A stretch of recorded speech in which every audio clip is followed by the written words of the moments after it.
In this video, we want to talk about the implications of small businesses, the implications in the economy. First of all, we have to realize that small businesses play a vital role in the economy. They contribute to job creation, for example. They are major employers. They're also sources of innovation, sources of change and new ideas. They also contribute to the competitive life of the economy, to take on monopolies and drive down prices and innovate the markets, and they are constantly creating new situations, competitive situations, which is to the advantage of the consumer. They can lead to the development of new industries. A small company may go on to become a new industry. A wider consumer choice because more products are available. This is related to the competitive point earlier, but essentially what it's saying is that small companies can produce a variety of products, perhaps specialist products, and that can widen choice for the consumer. It can also lead to stability in the economy because when there's a wide range of small businesses, they may employ a lot of people collectively, but if one of them hits hard times and perhaps has to wind up, then relatively few jobs will be lost. Whereas with bigger companies, if a bigger company closes down, there could be many redundancies, a lot of unemployment as a consequence. So small businesses tend to be more stable.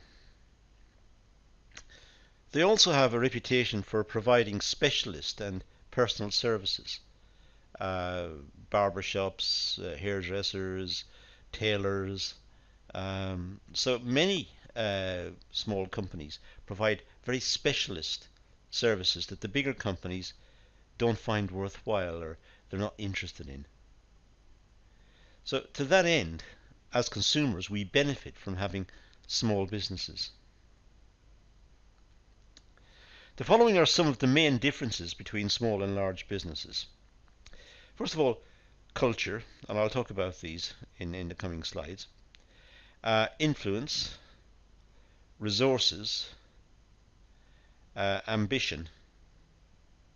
Now we're going to talk about each of these just to run over. We'll start with culture. Culture plays a different role in small and larger organizations. The culture of the business is different. In a small business, it may be the owner who is also the manager.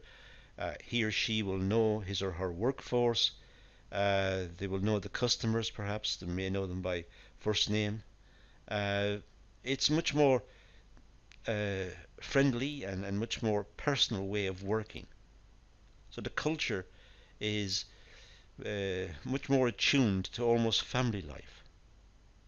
Whereas with the large businesses, it's unlikely that the owners will even know the employees or many of the employees.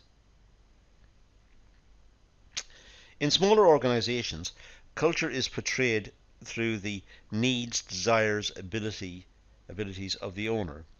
Well, it's clearly the case with a small business. The owner will move the company in a way that he or she deems to be appropriate. And that, of course, is a reflection of his or her own psychology. So the smaller businesses will reflect the owner's ambitions and needs and abilities and desires, whereas larger organizations tend to be much more, almost by definition, corporate. They make decisions based on what they perceive to be the requirements of their shareholders or of their various stakeholders. With smaller businesses may reflect more upon the psychology of the owner. Small business culture tends to be focused on independence, flexibility as a preference and necessity, and closer consumer and supplier relationships. So smaller businesses tend to be focused on independence. They like being independent. They like to have their own business. They like to determine how the business is working and what are the rules within the business. They like to have that freedom. They like to have flexibility as a preference and necessity. They like to have the opportunities to decide how much the product will charge, the design of the product. It's a challenge to them. They want to be involved. But also they have much closer consumer or customer and supplier relationships. They will know the suppliers of their raw materials. They'll know the suppliers of their components. They will know their customers perhaps, their outlets, and they will know them quite well. They'll have a good relationship with them. And that's fundamentally different to the bigger companies who will simply take orders and supply and invoice the business, and that's essentially the contact. With small businesses, there may be more personal contact. Large organizations tend to implement systems, control, working with a diverse group of contractors, suppliers, and customer base. So large organizations tend to be more impersonal. They tend to have control systems and budgetary control, and they work to particular strategies. They may have a particular strategy about production or distribution, different policies, and they don't really have a lot of contact with the customer. They don't even have a lot of contact with the suppliers unless the suppliers are very important to them.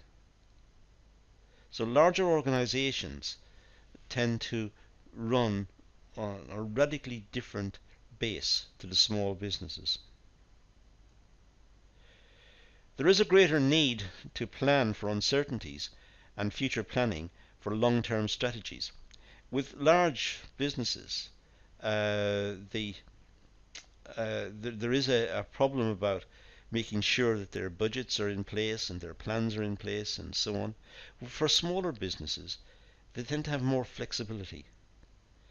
The owner in a small business is able to design policies and changes very quickly.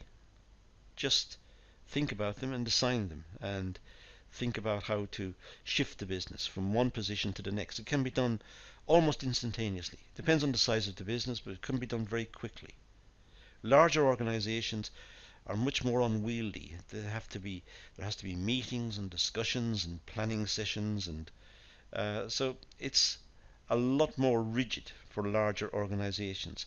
It's very difficult for them to adapt to change quickly, whereas small businesses can be much more flexible and take on the changes that the market requires much more quickly. Culture within the organization varies depending on different departments, managers, their working styles and ethics. And in large organizations, that's the case. With large organizations, there are different departments, there are different departmental managers, and they will have their own personalities and requirements and thinking, and these will all be different. So large organizations can be seen as requiring compromise all the time. The various departments have to speak to each other, clearly, they're in the same organization, but they are almost, in some of the bigger companies, they're almost autonomous departments. The production department makes something, the marketing department sell it, but the degree of contact may be through more formal structures, regular meetings, perhaps monthly meetings or weekly meetings. It's much more formalized. With smaller businesses, that situation doesn't arise. Smaller businesses can, as I said earlier, adapt very quickly to change, and the smaller businesses can work out its strategy very quickly. It can bend what it's doing very quickly to accommodate changes in the market.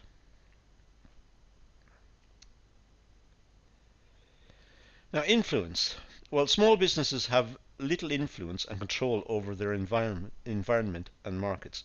Small businesses are seen as somewhat insignificant. Each one is insignificant. Of course, in total, small businesses are very important to the economy, but each one does not exercise a lot of economic clout. They don't exercise a lot of economic power. Their size enables them to quickly respond to market changes, unlike larger organizations. I've just been saying that on the previous few slides. But their size is an advantage to them. They're able to adjust very quickly, but they can't really influence change or markets, or they haven't got that power. They are much more responding to change. They don't bring about the change themselves. However, larger organizations have more influence and power over changes in the environment and market. Larger organizations can petition governments to bring about changes, or larger organizations can engage in very powerful marketing and advertising campaigns which will influence customers' opinions and preferences. So large organizations wield more power in the society. But the smaller organization is the more flexible one, which can adjust to whatever situation it finds itself in much more quickly.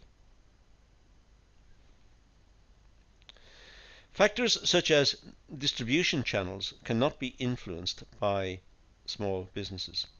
Distribution channels are a given for most small businesses. If it's producing something quite bulky, it has to rely on buying in, perhaps, the distribution of its product. It's not economic, perhaps, to have its own fleet of trucks. It doesn't produce that much. So that channel is given. So whatever the distribution channels are, the small businesses just simply tap into those and outsource the distribution to other companies. Larger organizations can have an influence on these factors. They can even establish their own terms with distributors, set up their own distribution channel through vertical integration. Vertical integration, getting closer to the customer, so they can go from production up towards the producer towards the consumer by having their own distribution. They're getting closer to the customer or the consumer by moving from production towards the final market. We call that vertical integration. So larger organizations can have their own fleet of lorries and distribution plans and logistics manager, and so larger organizations may have that, but the smaller organizations can't influence distribution as such. Resources. Well, smaller businesses have limited resources and tend to keep expenditure to the bare essentials. Obviously, I'm generalizing here. There may be some small businesses who are very well off and who have made a big success of a particular market and will not be short of cash. But many small businesses will have to watch their expenditure. They're small businesses, they're trying to survive, they're trying to make a living, and they're trying to adjust to whatever the market needs. So they have to keep an eye on cash flow and their accounts very closely. Unlike larger organizations, small businesses struggle to secure funding, which limits their potential for growth and expansion. Banks don't often want to lend to small businesses. They're seen as risky. Maybe they're seen as risky because the owner is not just dealing with finances, he or she is dealing with marketing, with personnel, with distribution, with production, so the banks see that person as quite a generalist and therefore will not have the expertise of a specialist that the big companies can have. That could be part explanation, but banks certainly don't particularly want to lend to small businesses unless there is a compelling case. Small businesses are also disadvantaged in terms of management time and skill. Usually the owner takes on all management roles and all aspects of the business. They may not be skilled in every job or role. And this is the problem. Someone gets a good idea to make something and set up a business. It doesn't mean that the same person is good at finance or marketing or is good at uh, generally looking at all of the different managerial roles that he or she would have to play. They're not good at taking on each one of those. That person who started the business may be very good as an inventor, very good because he or she has spotted a niche in the market and is hence a very good entrepreneur. But doesn't mean that he or she is necessarily adept or skilled at finance, marketing, and all the other functions that are necessary to make the business successful. A single manager is unlikely to be proficient in all management and business functions. As I said earlier, HR, marketing, sales, finance. One person unlikely to be good at all of those. Maybe good at one of them, but not necessarily skilled in all of them. So again, there's a vulnerability for small businesses in that context. The business may not have all the latest technology, gadgets and machinery compared to larger organizations because it can't afford. So for example, larger organizations may be able to purchase computer aided manufacturing facilities, whereas the smaller company will still rely on artisans and skilled personnel working to make the same product. It's clearly the case, therefore, that the larger organization will be perhaps cheaper at producing bulk of that output. So the smaller business, because of lack of finance, may not be able to keep up with latest technology. Smaller organizations recruitment employees within the community or locally. And this sometimes result in skill shortages. Smaller companies may be based in smaller towns or in smaller areas, in small, perhaps even in larger towns, but they're only drawing on the skilled workforce of that town. People don't want to travel large distances to work and back. So they may find that they have got skill shortages, or if someone leaves the business, it may be difficult to replace that person. And that again may be a downfall of small businesses. Small businesses in large urban environments may not have the same problem. But then again, employees may prefer to work for larger organizations where there's more security and they've got a better pension rights and they've got extra facilities than working for small companies who seem to be just eking out a living, just surviving. Ambition. Well, the outcome of a business is dependent on the ambitions and goals of the manager or the owner. So it's the manager owner who has the ambition and the vision for the business. If he or she wants the business to grow, then that might be a good thing because the business is aiming to develop and perhaps employees will see more opportunities as the business expands. But some managers or owners may want the business to remain small. They want a quiet life, as it was called by one famous economist. They want an easy life. They don't want to work hard. They don't want to be engaged in expansion and all the worries and problems about finding new premises and new machinery and training people. And they don't want that. They just want a nice, quiet life. So the size of small businesses, individual small businesses, may be determined by that. Larger organizations managed by professionals have a core goal, or may have a core goal, I should say, to maximize financial value. Large organizations will have shareholders who want to see a return on their investment. They'll also want to see security of investment. And the various stakeholders in the business will have an interest in the performance of the business. So large organizations will be more orientated on their power within the market, their growth within the market, how they're doing vis-a-vis others, whereas small businesses may simply just move along day to day and just providing they're paying the bills and surviving, they're quite happy. So ambition is important. If the small business owner has a lot of ambition to expand the business, then we would expect to see the business moving in a different direction. Smaller organizations are driven by the owner's personal values. As I said earlier, the owner's personal values will determine the direction of the business. It overlaps significantly with what I've just been saying.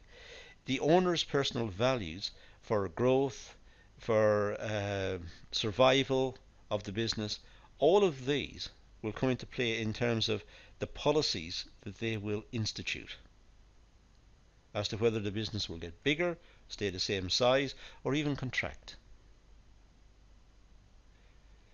So there are significant differences between small businesses and large businesses, and we can see it under these different headings that I've presented in this set of slides. That's all we're going to deal with here, however, so let's leave it at that and say thank you for watching.